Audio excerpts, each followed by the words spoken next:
बिस्मिल्लाहिर्रहमानिर्रहीम अस्सलातु वस्सलामु अलैका या खातमुन नबीय्यीन। इमरान नियाज़ी और उनके वज़रा ने कल से आसमान सर पे उठाया हुआ है कि जीडीपी जो है वो 5.3% जो इनके तीसरे साल की फिस्कल ईयर 2020-2021 वो रिवाइज होकर 5.57 पे चलेगी। ओके, मानते हैं। और लोग पूछते हैं कि इसकी वजूहात क्या है, और मैं सिंपली ये बताता हूँ कि हमारा जो ये सारी कैलकुलेशन होती है उसका एक बेस ईयर होता है।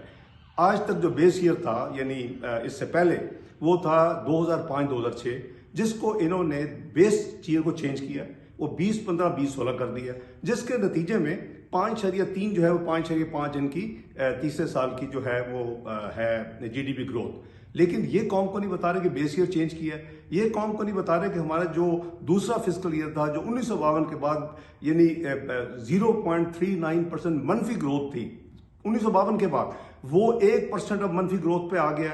और ये भी नहीं बता रहे कि जब मुस्लिम लीग नून की जो इन्होंने हमारे आखिरी 2018 को डिक्लेयर किया था, इनकी जो है वो जीडीपी ग्रोथ 5.5 थी, वो 6.1% हो गई।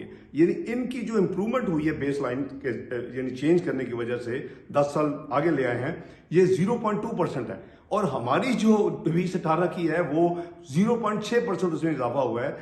इनके अपने नंबर्स अवेलेबल हैं। लेकिन मैं इनसे ये पूछता हूँ कि क्या आपने पाकिस्तान में महंगाई को काबू कर लिया? आपकी तो अभी भी महंगाई जो डबल डिजिट है, 12% अभी आपके पिछले महीने का आपका इंडेक्स सीपी का है।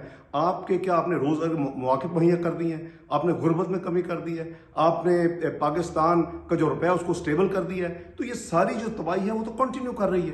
तो बात ये है जी कि आप इतने मेहरबानी करके लोगों को ना समझे सादा कि उनको समझ नहीं आती। उन्होंने 24% इसी फिस्कल ईयर जो 5.57 अब कह रहे हैं रिवाइज करके, इसी फिस्कल ईयर में नवंबर-दिसंबर 2020 में आपने महंगाई, फूड इन्फ्लेशन आपके देहातों में 24%, ये आपके अपने नंबर हैं आपके गवर्नमेंट के, और 19% शहरों में थी।